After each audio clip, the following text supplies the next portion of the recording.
Hey, all, Andy here, helping you build a career you love on a Thursday. Sun is shining outside my house, and the sun is always shining on your career as long as you have me. So, welcome to YouTube, Thursday, live office hours, kind of our usual show. Harley and Ginger are with me. Starla and Rocket are upstairs on the farthest room away from the house, inside their crate, taking a nap, because they're just loud and not as disciplined as my older dogs. So, but they say hello. Speaking of, get in the chat, say hi to me. Let me see. Did you notice Mom was on the chat first, and and Mom and Dad and my father-in-law are coming over for dinner tonight, so I got that to look forward to too. Sounds like a pretty good day. All right, great to see everybody. Mom, love you. Fave, what's up? Mark Manzanares, how are you, buddy? Lisa, Donna, Adam. Look at all, Sal, Elena. Look at all those boot campers. I love it. Make sure you use your hashtags if you're in one of my programs. Lisa Williams, Aisha, Word Dog Toronto, one of my favorite Canadians. Kelly, Cherry Baby Girl. Who, man? What's happening? Okay, great to have everybody today. We're going to spend the next hour or so. I'm going right through the chat, answering your questions. Please put some question marks in front of your questions. Just tell me what you need, and I'll be happy to address it. I got a couple of quick announcements just to let you know some great things that happened that are still up on my YouTube channel, plus some things we have going on the next 2 Fridays as well. But let's get into some questions. I actually see... let's see. Fave, hey, you recently started following. Great to have you. Great to have you. I've been doing the same paralegal job for 13 years. On the LinkedIn profile should show just that I have one job. That's okay. Nothing wrong with that. Nothing wrong. I like people who stick around. Loyalty's is not dead yet. Just to let you know. Wouldn't it look weak? No. I would probably look pretty fondly if I saw somebody who was doing something for 13 years with the same company. Ain't nothing wrong with that. Believe me, you are welcome. And that's my final answer. It doesn't look weak. In fact, it looks quite strong. And if anything, it looks more unique because people hop around these days. Mark Manzanares, what's up, buddy? Just completed your first year as a sub K for a large subcontractor, I'm assuming you mean, for a large DOD client, Department of Defense.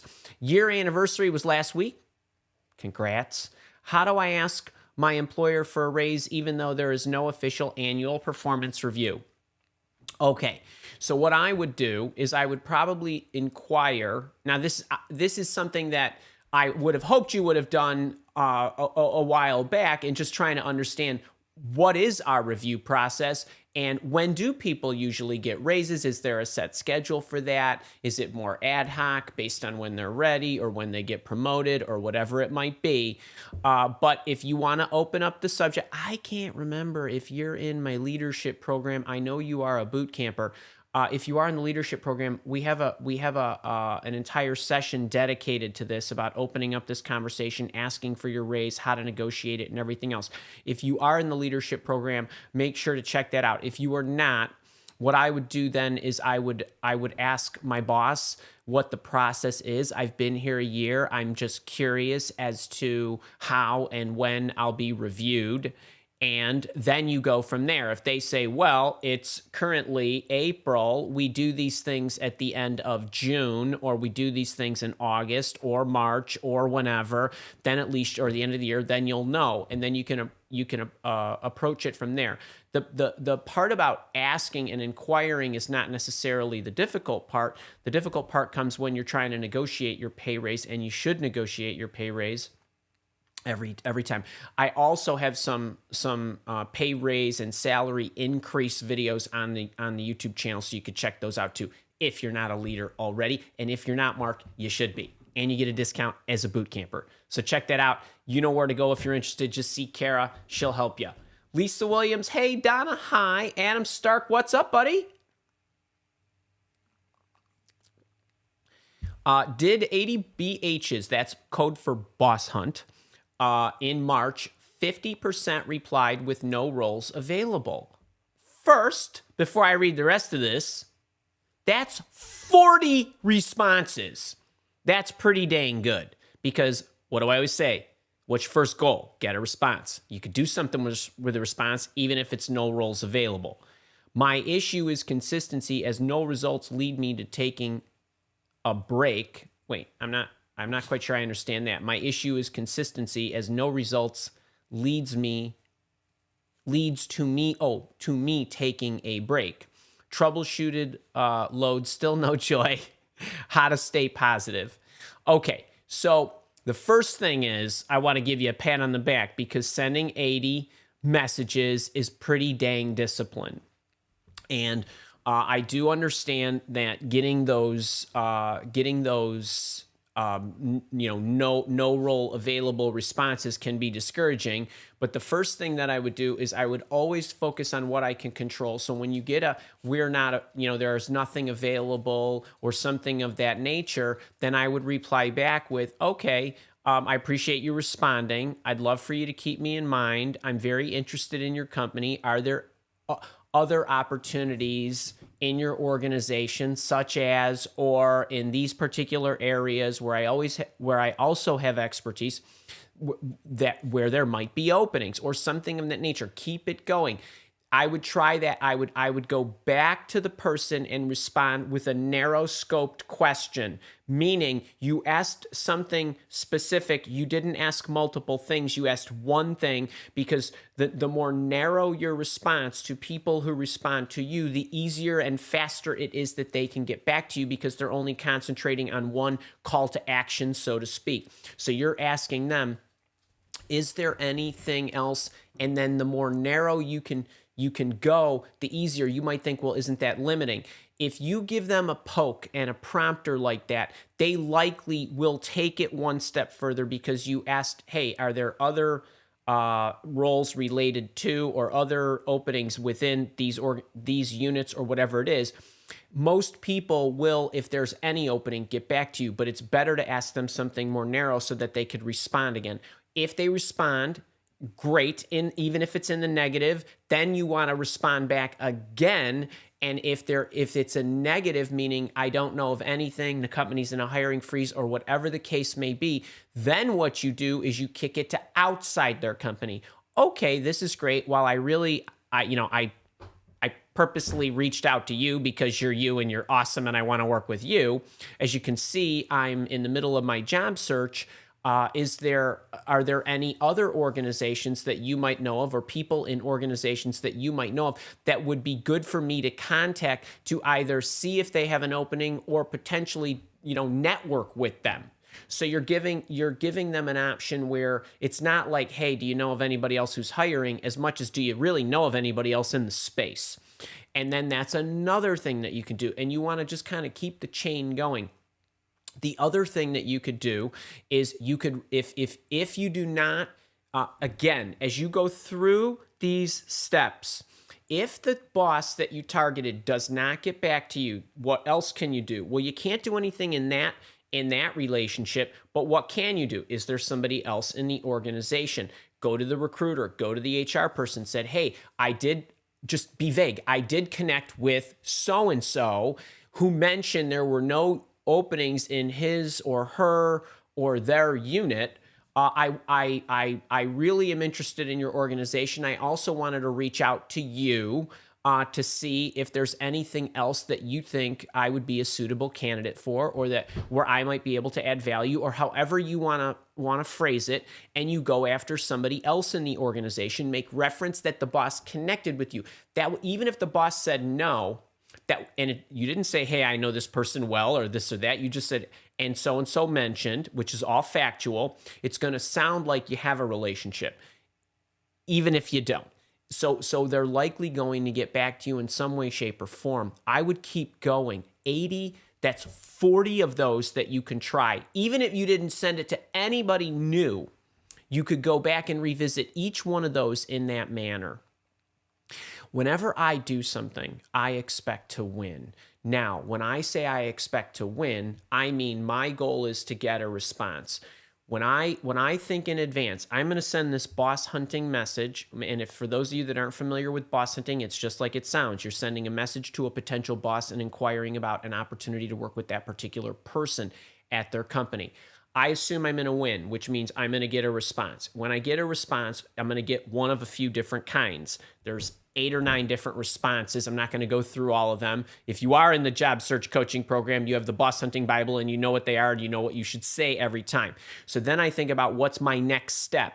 In the event they come back with an affirmative, great. They want to talk to me, awesome, right? They're either going to want to talk to me about a role or maybe just talk with me in general or whatever. I'm going to know everything I need to do for any of those possibilities. Then if they get back to me with a no-go, I'm going to know exactly, boom, what my next response is going to be to them. I send it to them. If they don't get back to me, I know my next step is hit the recruiter, hit the HR person. Now, I might not have spent time researching all that other stuff, but I know when this happens, if this, then that.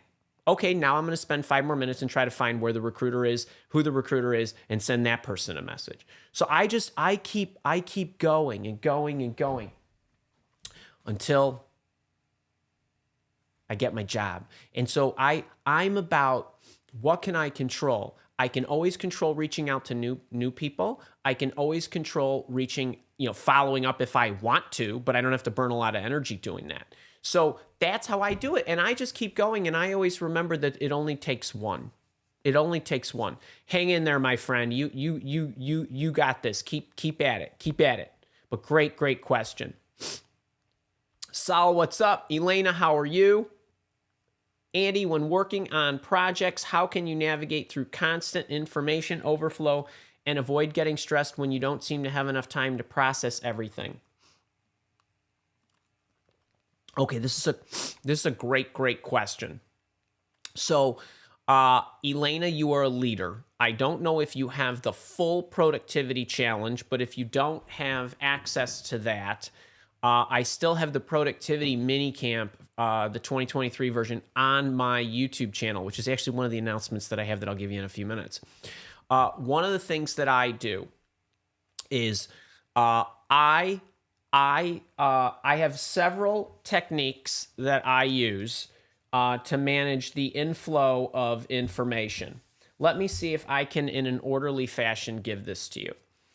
Whenever I take on a project, okay, so this morning, are you ready for this? I worked on 4 different projects before this.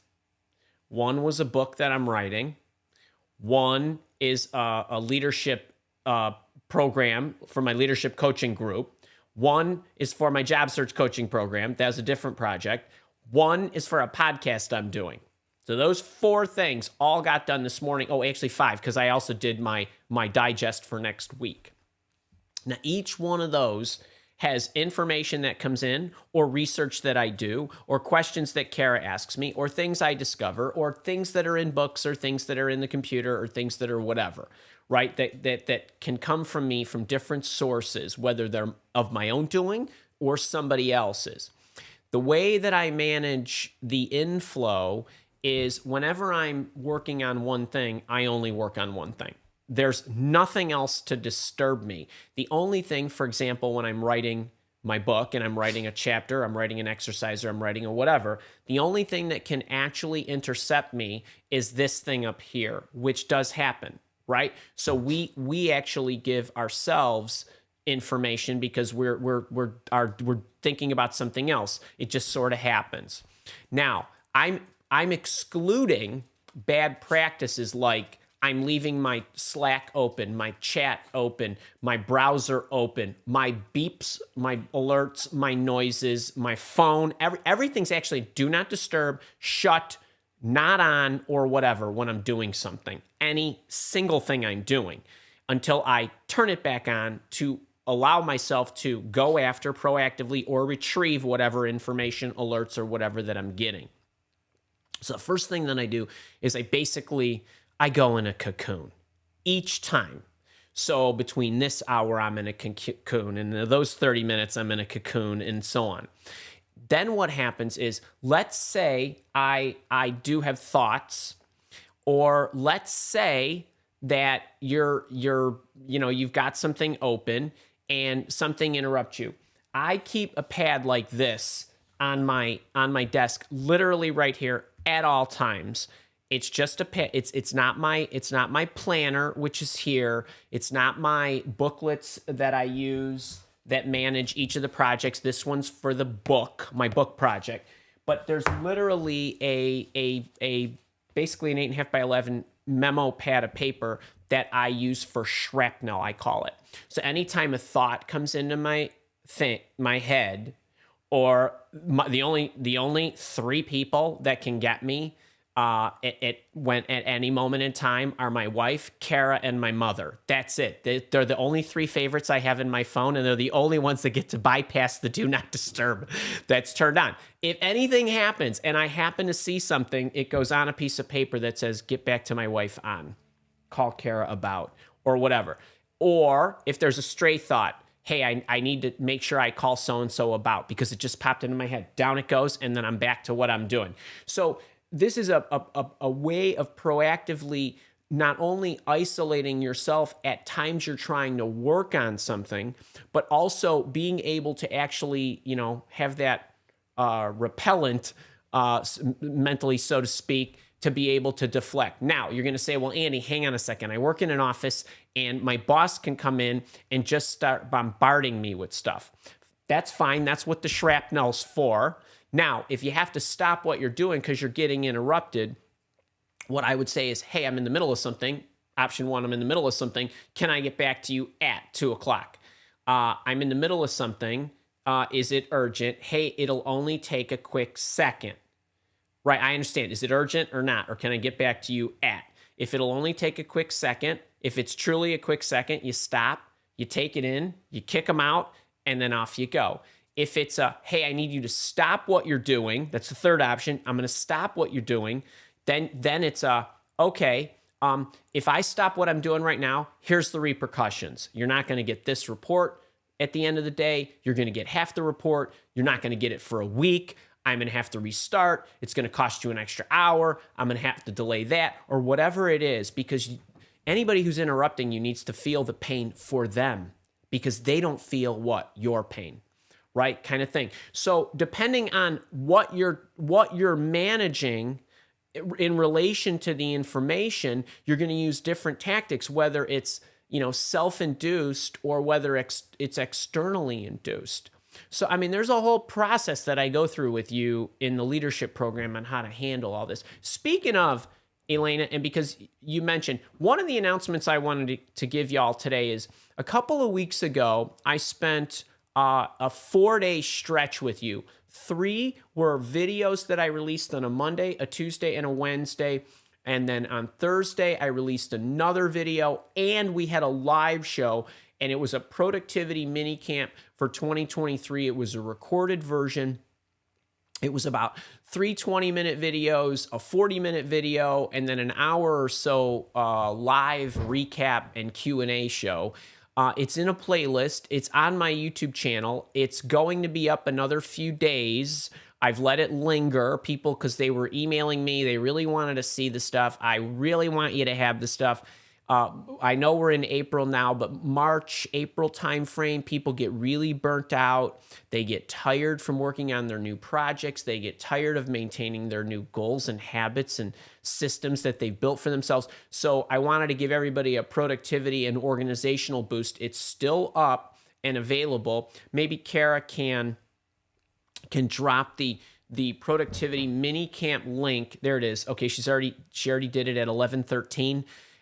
Check that out. I think you'll really enjoy that. I'll leave that up for a few more days. That's a really great question, Elena. That really is. Actually, speaking in the spirit of productivity, this is one of my productivity mugs. I do MVPs. That's the word perfect in there. I don't know if you could see it because your eyes are probably going to this really cute little purple wind muff or whatever the heck they call that on my microphone. Because this dang microphone needs to be close to your mouth, otherwise you can't hear me. So give that a try. One other thing. Let me give you one other announcement. Interview intervention. It's still, I paid for the book. I paid to print it. I'm storing it in a warehouse in McHenry, Illinois for you. There's a bunch still on the shelf, and I'll send this to you anywhere in the world. And I won't just send this anywhere in the world. I'll give you the ebook, the audiobook, some bonus stuff. If you chip in $7 to help me cover some of the warehouse fees, because those guys charge me not only to store it, but to pick it and pack it. And then there's an envelope cost, and I'll pay for the shipping. Some of you, I pay $30 to get this book to you. That doesn't even include the cost to manufacture the book, or to store it, or to get the guys to pick it, or the envelope. So kick in $7 USD. I'll send it to you anywhere in the world, anywhere. Okay, that's another announcement. Let's see. Let me answer some more questions here. Kara, how we doing? Is this thing on? I always like to ask, because everything else related to the sound and everything is out of my sight right now. All right. Aisha, Andy, joining from London. Great to have ya. Joining the leadership coaching program was just fantastic. So huge effort for that. You're welcome. Okay, wait. So this is great. I want to say one thing about this leadership coaching program. Last month, I taught the group, the leaders that is, how to build, actually 2 months ago, how to build a business case. Really good stuff. Last month in March, I taught them how to develop and give a presentation. Lots goes into it. It isn't like make some slides, throw some things down. It's thinking about your audience, understanding your goals, their goals, all the communication principles that go into it. Tomorrow, I'm meeting with the leadership coaching group, and we're actually going to be recapping some of the presentation skills that I taught them, as well as we have 3 of them, Wendy, Jean, and Jen. If you're here, shout out to you ladies. They're actually going to be presenting to the group. And I'm going to give them feedback. You're going to learn a ton.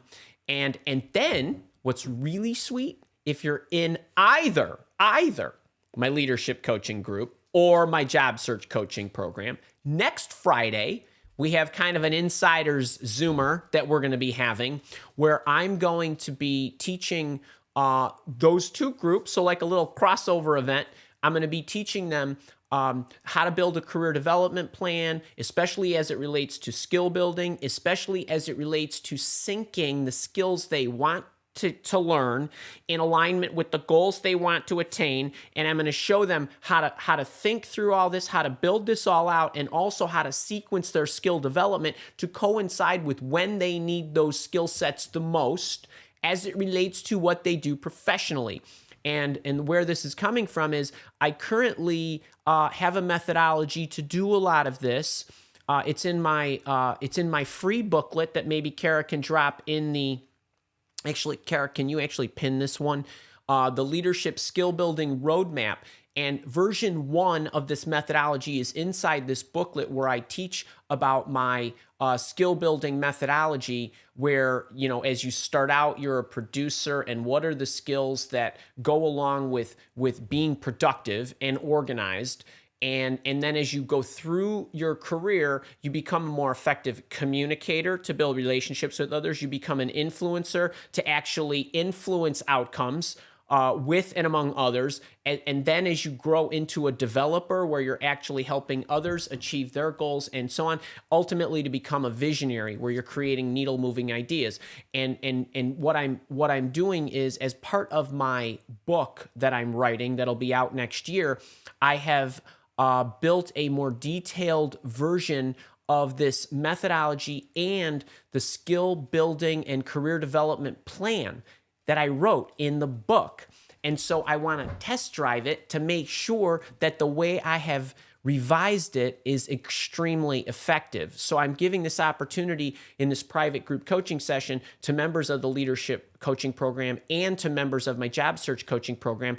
I'll be sending both of those groups an announcement on this. You'll also have some homework if you want to max out the session next week, Friday. So those are a couple of other announcements. And if I confuse you with all the things that I have going, I basically help people with finding the right job and thriving it. I do that with my job search coaching program and then thriving it with my leadership coaching program. So that's the way I break it down. So if you got any questions, you know where to find Kara.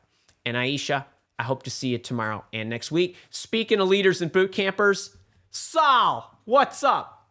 Working through productivity, focus, and habits, starting a new position on Monday. Andy, any advice for the first week? Hey, buddy, number one, can we all give Sal, who is, this is probably an understatement, one hell of a super guy, can we give him a high 10 and congrats on his new job? That's the second job I believe he's found with the aid of my job search coaching program. Now he's working through the leadership stuff.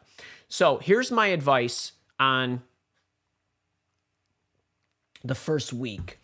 Now, you talked about productivity, you talked about focus, and you talked about habits. But inside your library, there is a first 90 days session, and there's a first 90-day session as a bonus in your library that's one by itself. There's also a first 90-day session, which is similar teaching that's inside the Career Accelerator program that you have access to, Saul. And so what I would do is actually, above all else, I would use the first 90-day session as your blueprint for activities that you want to focus on, not only in your first week, your first 3 months, but your entire first year. And then if you're working through the productivity challenge, which you as an annual member have access to, then what I would also do is I would focus on the first 90 days activities, and then I would plan them inside my calendar for the weeks to come according to the principles in the productivity challenge. So you have all of that. Now, if you've worked your way through the productivity challenge, especially the planning your weeks and days session number two,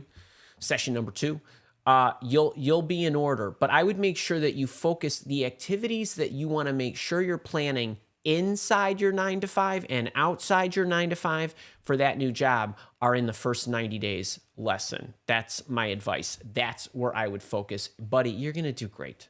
You're going to do great. You just will. Lots of luck. Let's see. Aisha, I have been a program manager for 15 years now. I want to change my career to a career coach.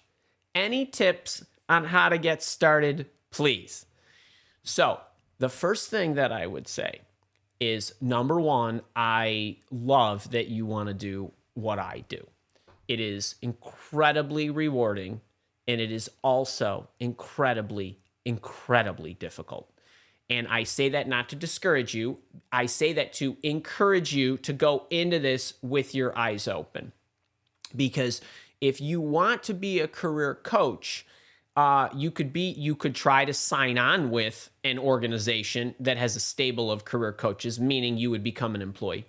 If you want to be a career coach in the capacity I'm a career coach, meaning you want to own your own career coaching business, the one thing that I would say to you before you do anything is I would research what it entails to actually have a career coaching business. So if you wanted to look on the outside at what I do and what I have, meaning I have a social media platform that is used to communicate with and build a community, right? Build a community and communicate with them. You don't have to be on every one of the 7 platforms available to do this, or the umpteens that there are. But the point is, you're going to have some type of conduit that enables you to communicate with others who are not your paying customers. You're going to have to think about how it is that you're going to package whatever lessons it is that you're going to use to offer them, to coach them. Now, you could be a career coach without having an online presence. It's just that it substantially helps if people can find you and understand your style of teaching. They're going to be you're going to be able to build a relationship and gain their trust if they can see who you are, how you are, what you know, and how you deliver what it is that you teach. Because just because somebody is knowledgeable doesn't mean they know how to teach, right? The best teachers can reverse engineer what it is that they've done and put it in a package and language that you can understand. If you are following someone who does not have practitioner's experience, meaning I teach you from my experience as a practitioner, as a technology consultant, as a business leader, as an executive recruiter and as a career coach. So I have experience that I share with you as somebody who did it. Other people who don't have all that experience are teaching from what we call a curator's point of view. They're watching what other people are doing and trying to then relay to you what someone else has done or what they've copied or whatever. So you need to be very, very careful which one of those you're going to be and how you're going to share what it is you're going to share with others. So you're going to need to learn not only how to deliver that teaching, what resonates most with people, but how to package it up so that you can actually deliver it in some form, whether that's one-to-one coaching or whether that's the blend that I have, which is one-to-one coaching, online small group coaching, online large group coaching, and so on. So my point to you is look at all of the elements that it takes. And you could look at my business, you could look at other career coaches' business, but my point to you and Aisha, somebody who is wanting to make this change, I encourage you, but I want you to know that this takes a very long time to build a business that is profitable, that you're going to be able to withstand, meaning financially, being able to make this your full-time job. So I mean, you know, all the different functions that you need to learn is it's not just that you are able to actually perform the function. This goes for any business, not just career coaching, but any type of expert's business where you want to be a coach. Not only do you have to know how to do what you're doing and what you're teaching, but you need to know how to build that community, market your services, sell your services, deliver your services, run your internal systems. It's everything from, you know, managing of your customers to managing your accounting books. So think about all the things that it's going to take. This is my long-winded way of saying that make sure that you're putting a good plan together to understand all the different steps that you need to take, as well as anticipate and try to plan for giving yourself a good runway to learn these things. And there's going to be a lot of trial and error. And just to give you an idea, and I don't know that any of you truly understand this, because I don't know that I've been this explicit about it. To give you an idea of what it took for me, I was an executive recruiter, and I started that company in 2004. Between 2004 and 2015, I was nothing but an executive recruiter. Okay. So for 11 years, I was just an executive recruiter.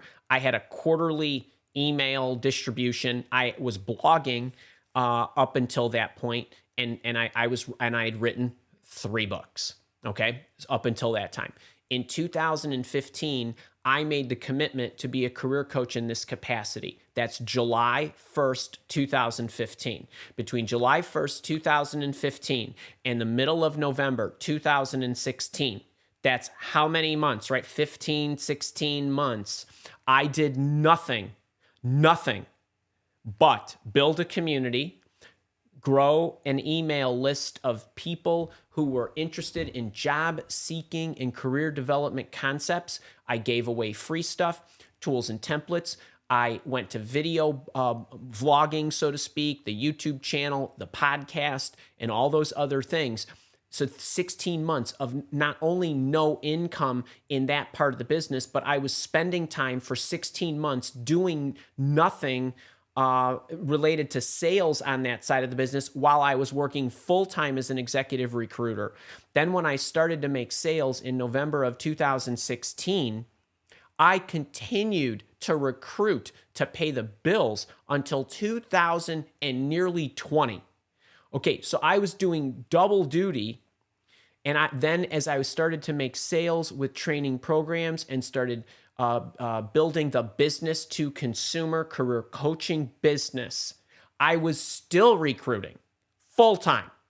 So how many years is that took me to transition to make this my all-in business? So it does take some doing. I'm not saying you need to take as long as I did, but it was important for me to give myself an ample runway and to make sure that I was not making short-term hasty decisions or getting concerned or nervous about throwing in the towel because I'd given myself a long runway. The longer term you think, the better short-term decisions you'll make. If you want to make a cutover really quick, it's going to be super, super difficult because you're going to go without income for a while. Trust me when I tell you, whatever income you're going to be gaining, it's going to be channeling back into your systems and other things that you're going to need to pay for in order to operate your business. So just think about that. Boy, I'd love to sit down with you and open up the kimono and show you what this really looks like. Because it's the hardest thing I've ever done. And I've managed billions of dollars in projects in my life and saved companies loads of money. And this is the hardest thing I've ever done, without a doubt. But I encourage you, if you're passionate about it, you'll be able to withstand it. What have I said to y'all, right? Pick what you're willing to suffer for, because the reward is greater. Because if you don't want to take on the challenges that you're going to need to endure to make happen what you want to happen, you're never going to make it. You're going to throw in the towel. So just make sure you know which challenges you're willing to work hard for, and you'll do great. You'll do great. Let's see what Kara sent me. Roberto Alvarado, a heck of a book. So you must be talking about this. Just finished early this week and used the tips this AM during an interview. Love to hear it. Love to hear it. Love to hear it. $7. I haven't changed the price. It's been like that since April 2018. 5 years. If you are enjoying this, we're down 36 on the hour. So we're 36 minutes into this joyful session. If you're getting value, hit that like button. Share this. People need help. Please make sure you subscribe to the station. Word Dog, what's up? My problem right now is overwhelm. Too much input from multiple sources, even without reading the news, in addition to the stress of a job search. Any tips on creating positive tunnel vision? Okay, Word Dog, I am so glad you asked me this. Okay, real fast, Andy Digest of building. Let's call it the Andy cocoon. Okay, can we just give me a hey, I'm with you. This is how I build a protective cocoon around me. So the first thing that I do is I get rid of everything that's superfluous in my life. Okay, and I'm not being funny. My life is stripped down to, there's me and you. There's this vocation, right? There's my wife and my 4 dogs. Mom, dad, siblings, right? The immediate family and the inner circle of friends. You might be thinking, well, why you start there? The first thing that you need to do to get rid of all the overwhelm is most of us get overwhelmed because of what? The extra things that we're doing in our lives that are not really, really important to us.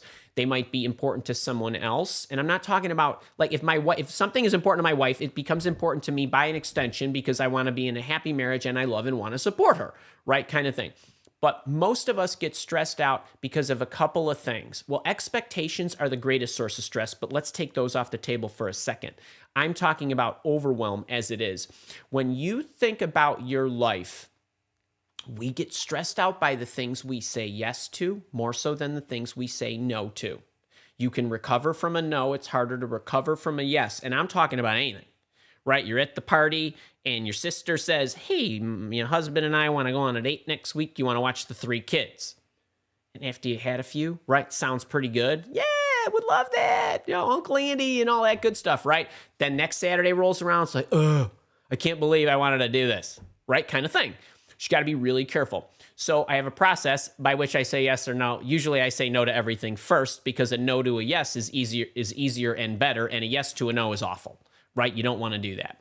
And so I carefully have carved out my life so that what I do that is really important to me, and a lot of it's not negotiable, like the exercising and the Ironman training that I do, take care of my dogs, take care of my wife, take care of my family, take care of the house.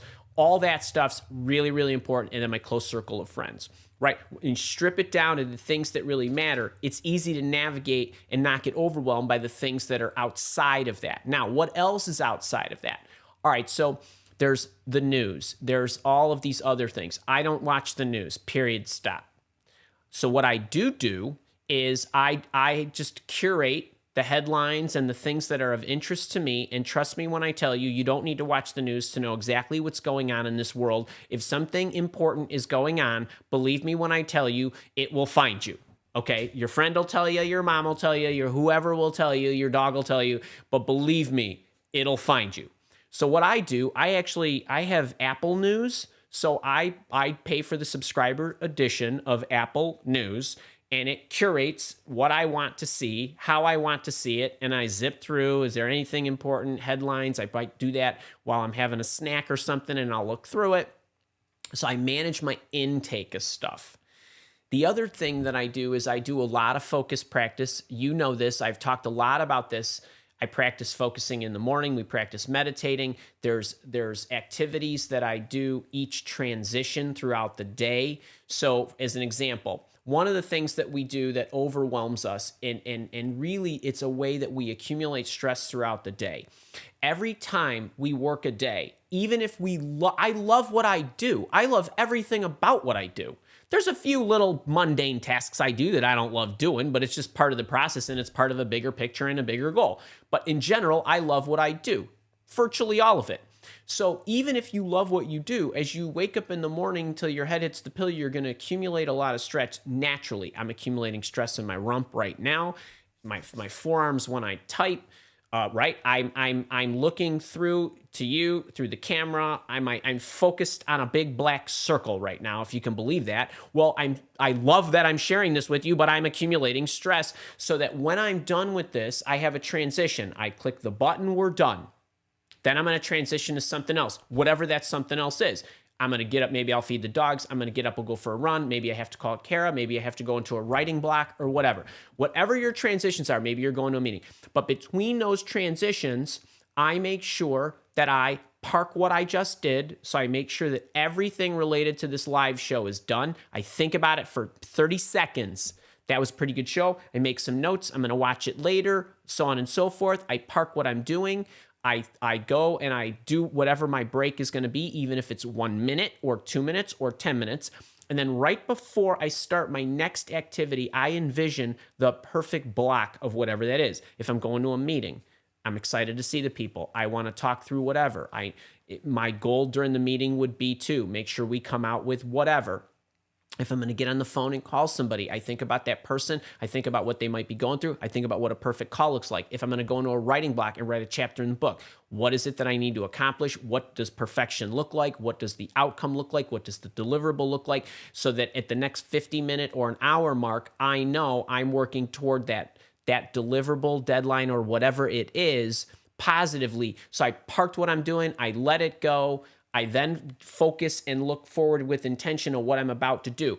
Why I'm making such a big deal about this is imagine doing this throughout the day, even if it's 1 minute a crack.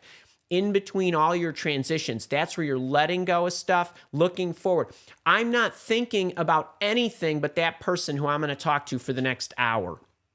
I got coaching sessions later. I'm going to think about those people. That's it. They have my undivided attention because I'm not thinking about anything else.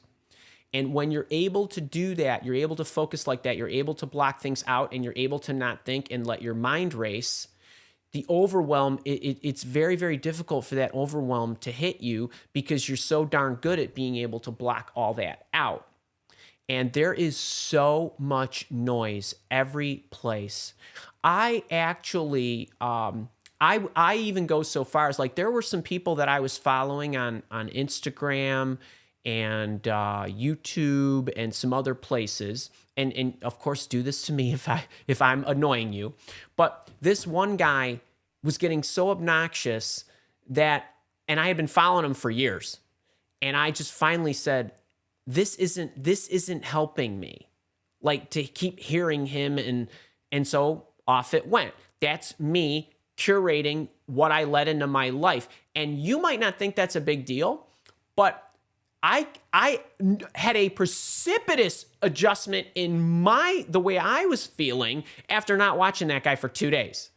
So I mean, I say that and I kind of laugh. I can imagine you doing this with me, but hey, if that's what you need, that's what you need. And I totally support that because I just care about your well-being. But like in that case, so I'm constantly, the last thing I want to say is I'm constantly evaluating what I'm viewing and how it's affecting me. What started out as me learning and me watching, I'm thinking, no, this is giving me a headache more than it's giving me value. So I get rid of that. It was actually 2 guys, in fact. And I shut off all their social media. I don't see them anymore, and I feel great, kind of thing. It's really weird. But like, and the other thing, actually the last thing I really want to leave you with, Word Dog, is the reflection in the transitions, reflecting back and seeing what you've done and done, what's done and completed, and being happy about it. That's a big deal. At the end of your day, look back at your day. Think about everything that went well. Think about all the other stuff that you didn't think went well, but look at the lesson in it. What did you learn? How is that going to help you tomorrow? And I always say this, experience is not what happens to you. It's the meaning you attach to what happens to you. So when I struggle through something throughout the day where something didn't go as well as I wanted it to, I look and say, well, how did I benefit from that? What was that really trying to teach me? When you start looking at things differently, you're not giving overwhelm or things that will frustrate you a chance to penetrate you. You're getting rid of them. You're putting up the proper shield, so to speak, but you also have the right frame of mind where you can process it better. So I hope that helps. I know that's a lot, but you guys are asking me some really, really great questions. Kelly Shikes, what's the good word? You look happy in that picture. Maybe because it says you successfully changed careers from sales to compliance. And now they changed my job title to senior sales support. I don't want to go back to sales. So how do I do my LinkedIn? Okay, so Kelly, wait, this is a great hand. This is a really great question. And so I'm gonna make an assumption here, and I'm gonna make ooh, where are you? How do you get in the middle there? All right, let's call that the middle. I'm gonna make an assumption here. If you changed your careers from sales to compliance and you are now senior sales support, I want to make an assumption that you are actually performing compliance duties as it relates to helping your organization with sales. Okay, I'm gonna assume that just based on what the 200 characters here that I have from you. And so what I would say on your LinkedIn profile is if you want to say compliance as your title, just compliance, that's okay to me. You could, in your description, you could say, perform compliance, ensure compliance, whatever, for our sales team, blah, blah, blah, if that's the case. And that's your responsibility. And then you want to put some accomplishments in there of what you're doing on your LinkedIn profile. LinkedIn is not a legal document. It's not legally binding, and it's not something that an employer is going to get concerned about, like you're handing them a resume that says senior sales support or versus, well, no, that's not really your title, or that is your title, or whatever it is. On your resume, which you didn't ask me, if it says your official title is senior sales support, you can do a couple things. You can say, I'm just making this stuff up, but you call your title on your resume. You could call it compliance manager, compliance analyst, or something like that. Then in the description underneath your title, everybody should have a description underneath your title. If you don't know what I'm talking about, download the free resume template that I give you. In that description, you can say, known internally as senior sales support, whatever, perform compliance, blah, blah, adherence to whatever, blah, blah, blah. And you're clarifying for the person who's looking at your resume what your official title is, or known internally as. If the alternative to that is senior sales support is your title on your resume, and then in the description you say perform compliance, whatever, blah, blah, blah, for sales team, kind of thing. What you're doing is you're calibrating for the recruiter, reviewer, hiring official, whoever it is, what it is that you do. So I'm not in sales. I don't do sales. Kind of thing, because that's very confusing. It's really terrible when companies do that, because externally it's really hard, because I see sales and then I assume, okay, well, you do sales stuff, kind of thing. That's a great question. I hope that helped.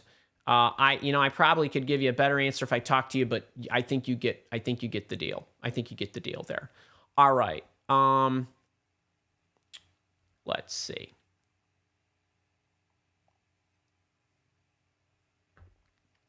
All right, heading on down. Oop.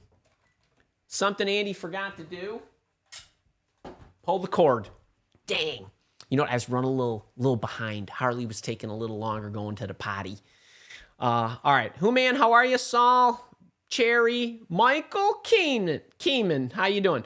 Oh, okay. So if you guys don't know what this is, this microphone, if you're wondering why the hell this thing is now in the picture, this is a Shure SM7B. And not that that matters, but that's what it is.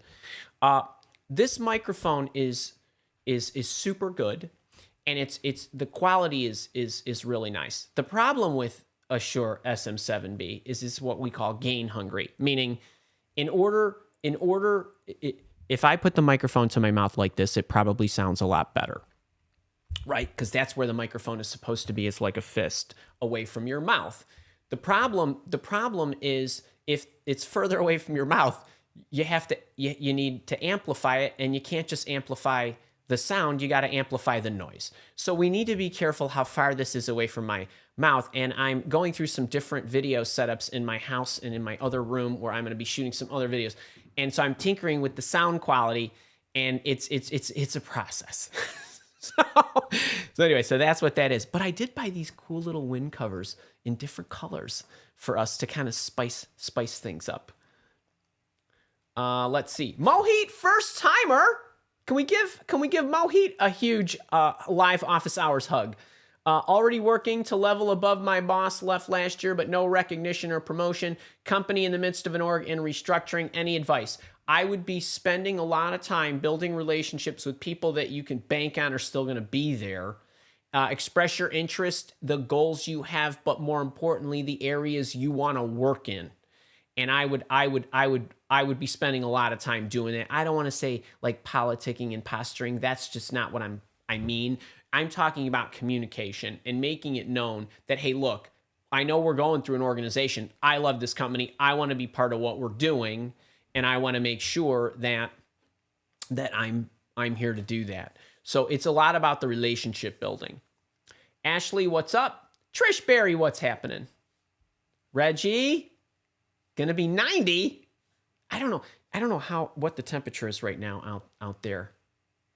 Gary, what's up? Pamela, Tom, Kurt, Adam, Jules, hey. Marielle, finally made it. Another first timer. Can we give her a big shout out? Oh, I worry. Last week, I think it was, I was at the doggy hospital every dang day. And I think my little girl dog behind me is just sneezing. So I'm a little on edge. Jules, question. I'm being flown out to corporate headquarters for a final interview with the VP for a national PMO role. Love it. Any tips for an in-person meeting with an executive? So, Jules, number one, I know you have access to the interview intervention 10th anniversary session, or program, the whole product that we built back in November. And number one, in general, you know that all of my best interviewing tips, tricks, tactics, and so on are in there.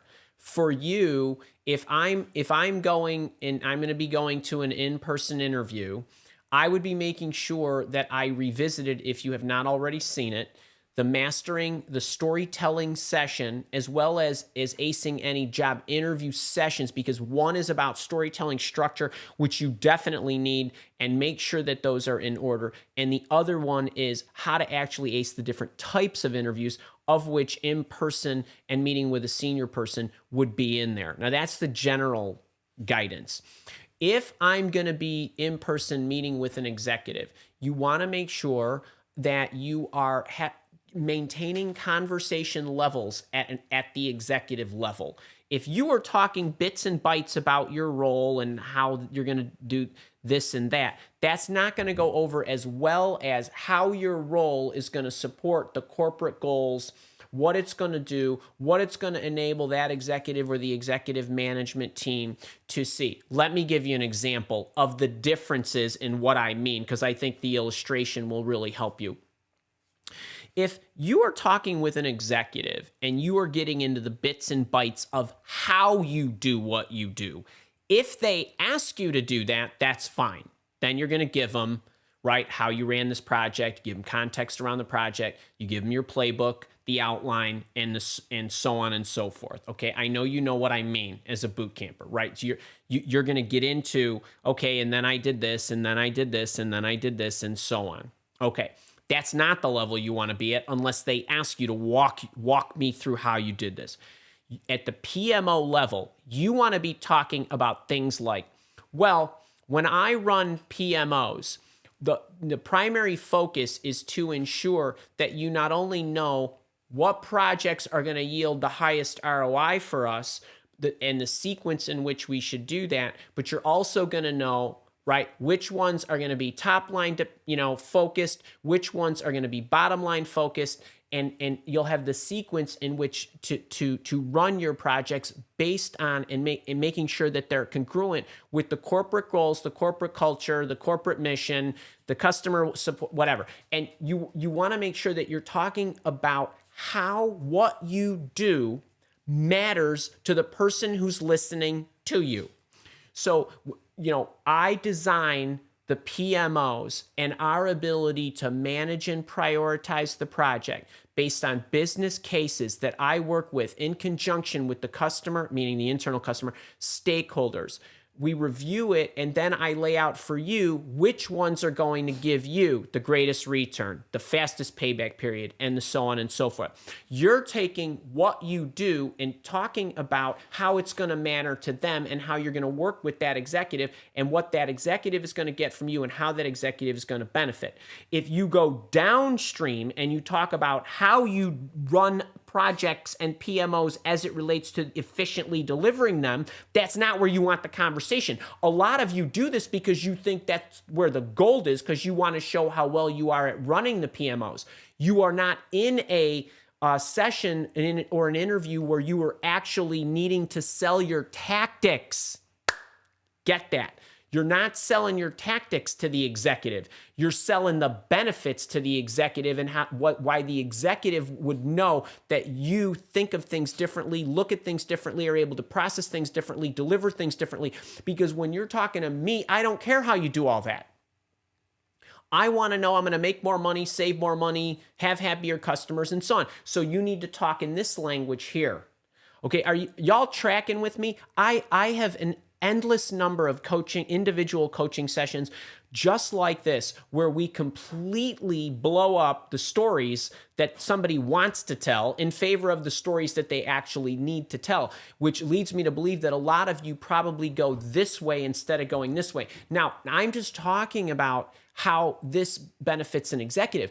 If Jules was going to be talking to the staff, it would be, well, when we do this, I'm going to look at you and we're going to align the projects that I prioritize and the ones you get to work on based on your goals, this and that, the other thing. And then you go the other way. So this is, and when you're talking with your immediate boss, you need to talk tactics, but you need to talk executive level stuff first. I'm sorry, or as well, both, meaning you need to cover both in the scope of your dialogue. So this is really, really important, because a lot of you're like, well, Andy, I didn't get that job. Well, you know what? You were perfectly equipped to get the job. You did a poor job selling yourself in the interview. The interview is not about how well you do your job. I need that to register. The interview is not about how awesome you are at doing what you do. I'm sure you can. If you're interviewing, what do I say? You're qualified, right?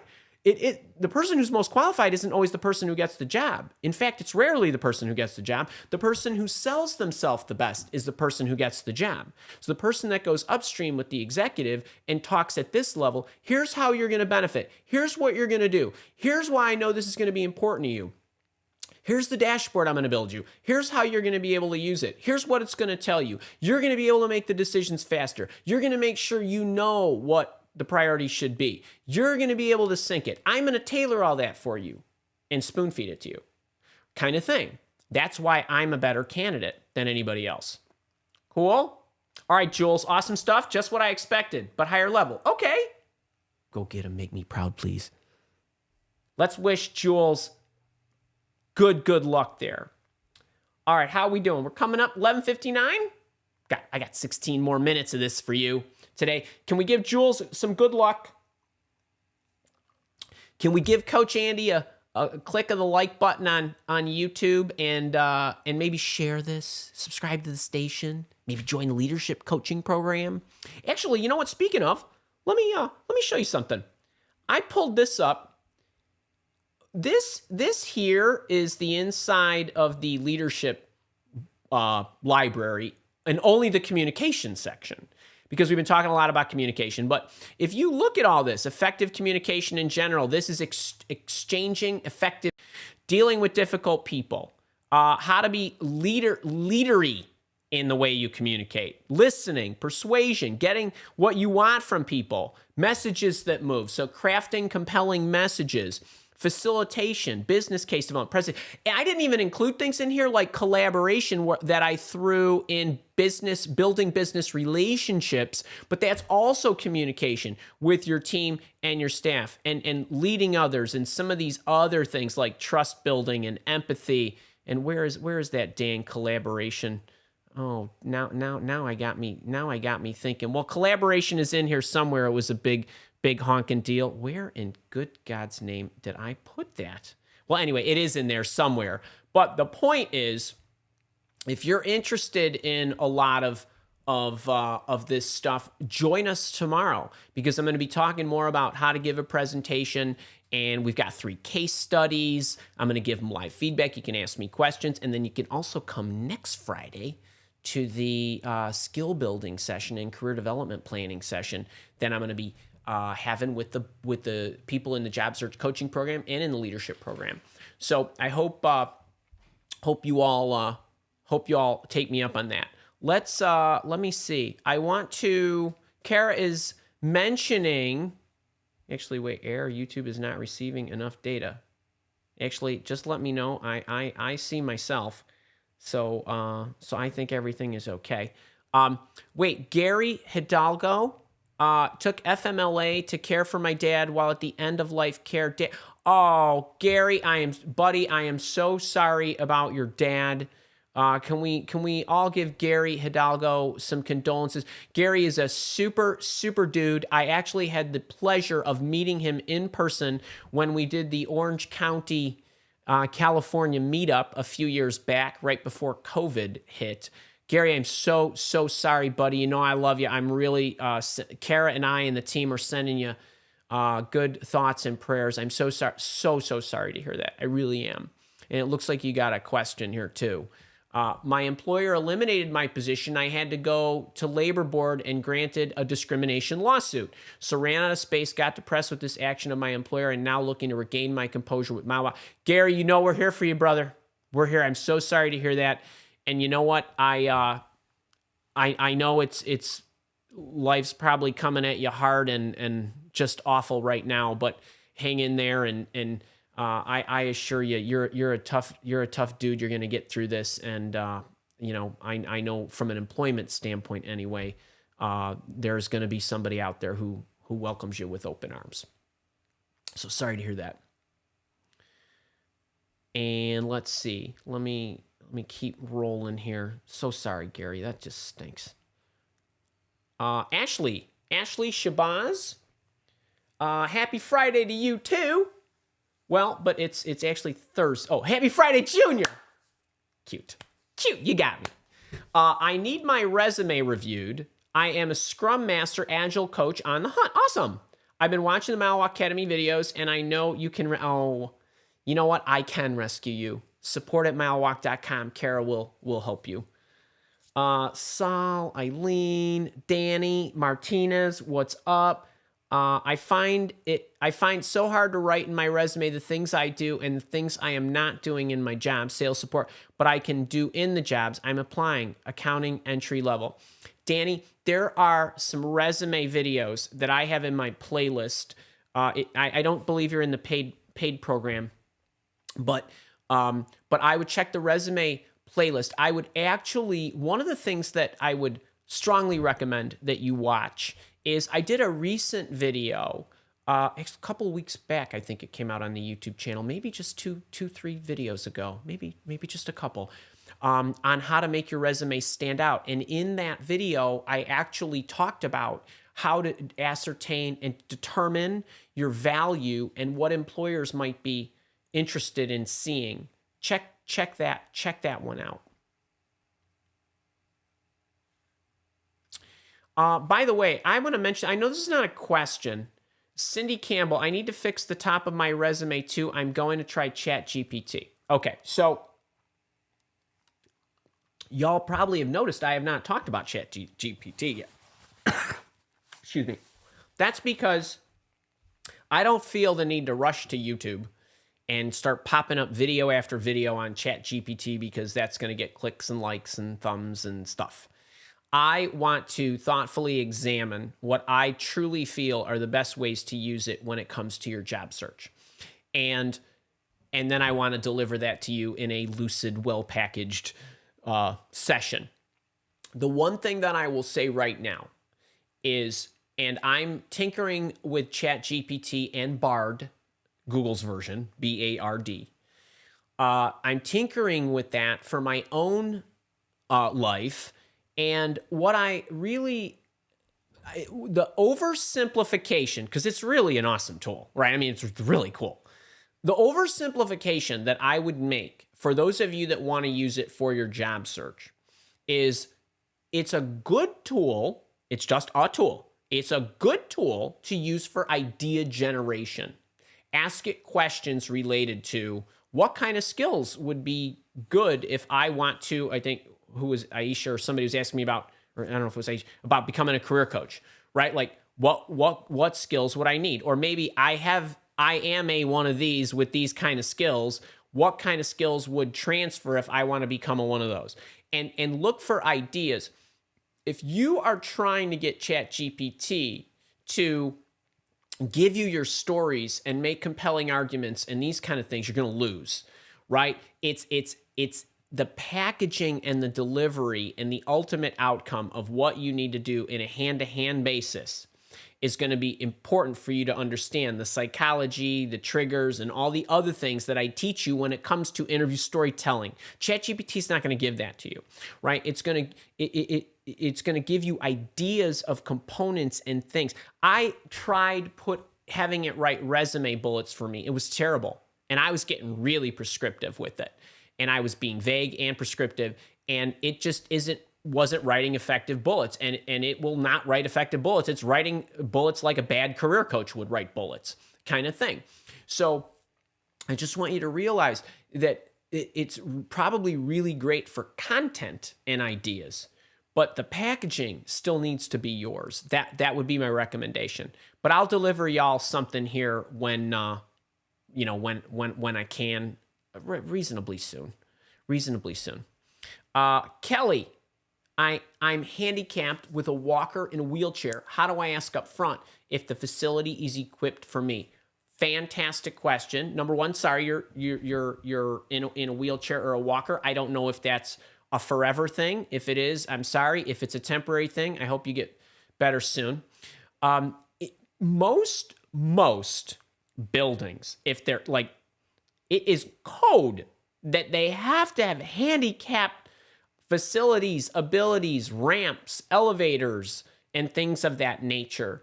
I mean, like, these are violations. I'm assuming you're in the U.S., but I mean, those are like violations on top of violations if they don't have that kind of stuff. If you are filling out an application, meaning I don't recommend that you fill out applications. I recommend that you boss hunt and you network and you go those routes. But when you fill out an application, if you fill out an application, it will likely ask you if you have a disability. I'm like 99.9% of the time that will be on the application. And you'll say yes, and it might ask, what is it or whatever, and you'll let them know. And then if let's say when you get the interviews, you can say, I mentioned on my application that I have a walker, and I just want to make sure I'm in a wheelchair sometimes, or I'm in a walker, or whatever it is. And I just I'm assuming that the building is set up so that it has handicapped access and mediums to move around. Can you let me know if that's the case? Is it pretty? I mean, it's a pretty straightforward question. I wouldn't be reluctant to ask it. Just ask. It's okay, right? It's a lot of people in your situation. There's a lot of handicapped people in the world, and they're great employees. They just need some accommodation sometime. So that's cool to ask up front. Hey Reggie, how are you? Vortex Seeker. How to quantify in a healthcare quality nurse role. It's more qualitative.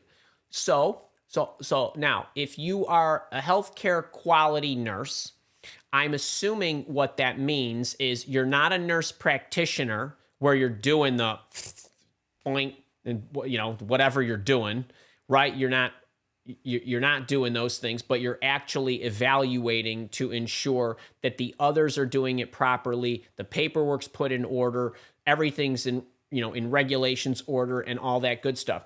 So there is insurance that you are making to ensure that your hospital is in order, or your doctor's office is in order, or whatever, or your hospital group or network or hospital network group or whatever it is in order. You could talk about the volume of the number of patients if you want. You could talk about the size of the organization. What is it that you're insuring? Are you insuring that X number of interactions, patients, whatever? You could talk about your quality ratings, the percentage of whatevers, your perfect audits, your other like 99.9% audit ranking, whatever. Like there are some illustrations for contextual purposes that you can make.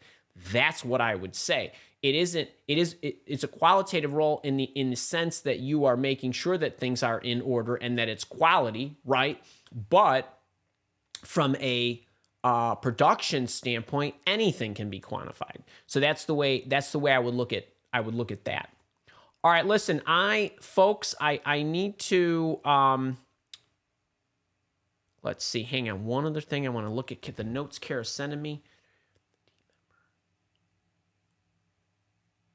Jeff A.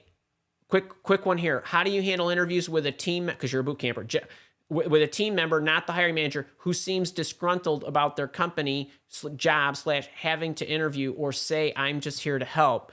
All has happened. Okay, wait. When you say team member, I'm wondering if you mean a peer or a staff member. But either or, there's a video on my YouTube channel about how to interview with your staff. There's a video inside the interview, or there's a section inside the interview intervention 10th anniversary training edition, which you have on how to be prepared for any interview. And we talk about ones with your staff and ones with your peers. I would check those out. Sorry to be brief on that one, but I'm short on time. All right, wait, real quick. Tomorrow, more on presentations in my leadership group. If you're interested in joining, there's a free booklet you could take that's pinned in the chat right now, or check out my leadership coaching page. I'll send you a message, a digest in the morning as well, tomorrow morning. And next Friday, we're doing a career development / skill building plan, new and hot off the press, baby, for my leadership group and my job search coaching program members. If you're in either one of those, I'll be sending you a message on Monday about that. But it's Friday at 11 o'clock. Y'all have already gotten some kind of precursor to that, but that's next Friday. The Productivity Challenge mini camp, Productivity mini camp is still up on my channel for a few more days. Make sure to grab the interview intervention book if you have not. If you're interested, I'll ship it anywhere to you in the world for $7. The ebook alone on Amazon is $9, so it's a pretty good deal. It's a $33.95 book. So it's and the audiobook is nowhere else but But my new book, there's a contract for me to go record it in a studio somewhere. So that'll be pretty cool. And then make sure to like the video. If you got value out of this, share it. People need help. Subscribe to the station. Subscribe to my email list. Subscribe to my LinkedIn newsletter. Hit my podcast.